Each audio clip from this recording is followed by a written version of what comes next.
you all. This is E-Man Booze. We are currently witnessing a Rye Whiskey Renaissance here in Maryland, with no fewer than about a half a dozen or so small artisan distilleries producing the spirit. Now, next Friday, May 13, 2016, the resurgence of Maryland-style rye in Maryland is going to soar with the release of this here Sagamore Spirit American Rye Whiskey. We're going to tell you all about it. We're going to tell you who's behind it. We're going to nose it up, taste it, and tell you what makes this spirit so special. So let's get some in the glass here. And I'm going to come over here first and just show you how cool this bottle is real quick while we're waiting for the spirit to air out. Look at this bottle. Look at this. Isn't that not maybe one of the coolest bottles you've ever seen here? Hexagonal in shape. On the label you see these 3 diamonds. The diamonds are also formed into the bottom of the glass bottle here, and on the side you can see them right here. They're even printed on top the stopper and on the underside of the cork. Now, there's a significance to these 3 diamonds. It's a branding thing, I believe. But you see, there's a great thoroughbred racing farm in Glendon, Maryland, called Sagamore Farm. It's world famous. At one time it was owned by the Vanderbilts. But in 2007, a fellow by the name of Kevin Plank bought the farm. And he had a vision of turning that farm into the greatest producer of thoroughbreds. And I know he's working on that right now, and he's becoming quite successful at it. Now, Kevin Plank, for those of you who don't know, is the founder and CEO of Under Armour. You know these guys right here. And he does a lot of great things in the city of Baltimore. He employs a lot of people. He's helping revitalize communities, and he's charitable at the same time. We love us Kevin Plank here in Baltimore, and I'm sure all of us Baltimoreans really appreciate all his efforts. Now, why is he in the whiskey making business? Well, I think he wants a brand out here. You know, if you racing horses, or you getting horses raised to race, you're probably hanging around with a lot of dudes from Kentucky and who knows elsewhere, and he's probably like, they're all into bourbon and everything, so he goes, okay, I'm going to do something too. I can make me some rye whiskey. And but there is another motivation behind all this. You see, back in the day, Maryland was one of the greatest producers of rye whiskey. And in the early 70s, when the last producer pulled out of the state, we was left high and dry. Kevin Plank wants to reestablish Maryland as the greatest producer of rye in the nation. And I wouldn't bet against him, because he's got a lot of resources, but even more importantly, he's got a lot of motivation to do the right thing to make the spirit right. Now, let's get into the spirit. Let's nose it up a little bit and taste it. And wait a minute, we can't do that yet. We got to tell you what it is here in the bottle. Well, what it is a blend of 2 different mash bills, 2 different distilled rye whiskeys that have been aging for at least 3 years in new charred oak barrels. Now, Kevin is building a new distillery. It's currently under construction in the Port Covington area of Baltimore, and it will be open at the end of the year or the beginning of 2017. In the meantime, until he can start actually distilling rye whiskey in Maryland, he had to source the whiskey that's in this bottle.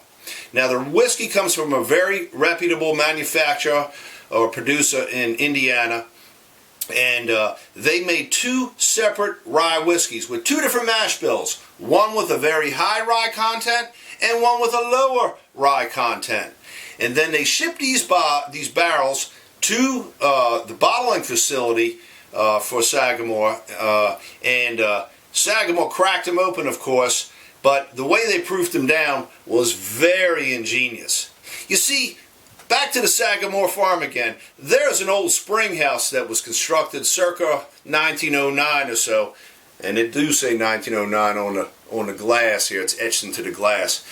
But that spring house was real close to a natural limestone aquifer that's, of course, below the ground. So what Kevin does is he sends a truck up to his farm 22 miles away from the bottling facility. They done fill it up with water, bring it back down to Baltimore, and they use that water to proof down the spirit. And you know what they always say in Kentucky, great water, especially limestone water, makes great whiskey. And I think that's a neat concept here. And once the new distillery gets started, they keep using that water, they're going to be on to something. We're going to be making world-class ryes in Maryland soon again. All right, now, let's nose her up, see what we smell in here. Whoo, man, that is bright, that is nice, that is oaky. You definitely pick up the oak in this here, but you're picking up vanilla tones and anise, licorice type notes. There is a pear-like, or even almost like an unripe apple-like type of aroma in here. It definitely is rye. You can definitely tell by the nose.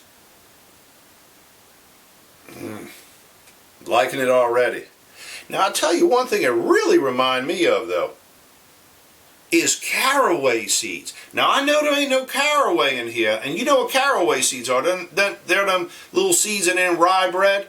If you ever open a jar of fresh caraway seeds and smell them, and then you smell this rye, you will swear you smelling almost a very similar type of aroma.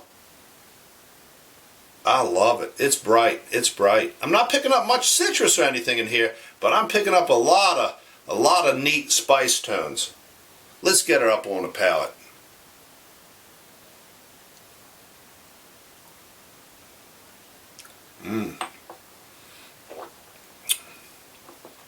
First word to come to mind, racy.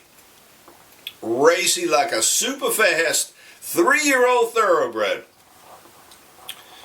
Whoo! Now this is only 41.3% alcohol by volume, or 41.5%, 83 proof. But let me tell you, it's big and bold. And the proof tastes right for the age of the spirit. You're getting a lot of wood.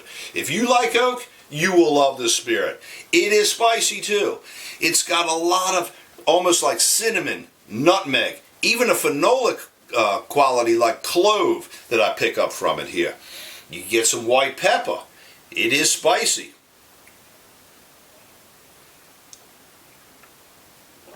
There's even a little minerality, something that reminds me of like flint or like wet rock. Pick that up a little bit in the nose. And that's something special that you get in older age rye whiskeys. This is a young one, but I'm still getting it. There's a couple other things I was writing down before when I first tasted it. Honey, definitely honey. We got some honey in here. Of course vanilla, you always get that from the barrel char. A little bit of caramel tones.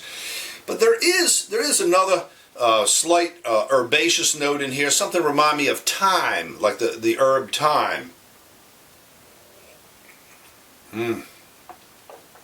I love it. I love it. It's racy. It's bold. It's new.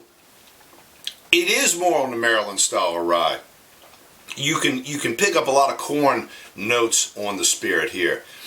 And I'll tell you though, it's not real corn forward, but I probably, if I had to say, there might be some corn in here more than likely. There's definitely malted barley in there. Man, it's neat. It's bright too. It is very bright. This will make some probably a pretty decent Manhattan too. Oh, by the way, if you go to Sagamore Spirit's website, and the website URL is sagamorespirit.com. No S at the end. Sagamorespirit.com. Check out their recipes. They got like 4 neat cocktails on there. Also, related to the whole story about Sagamore Farm, check out SagamoreRacing.com because you can learn a lot of neat things, and you'll see this here triple diamond theme played over and over again on the various web pages there. Neat. Great branding, great color, great branding. These guys are going to put Maryland back on the map, without a doubt.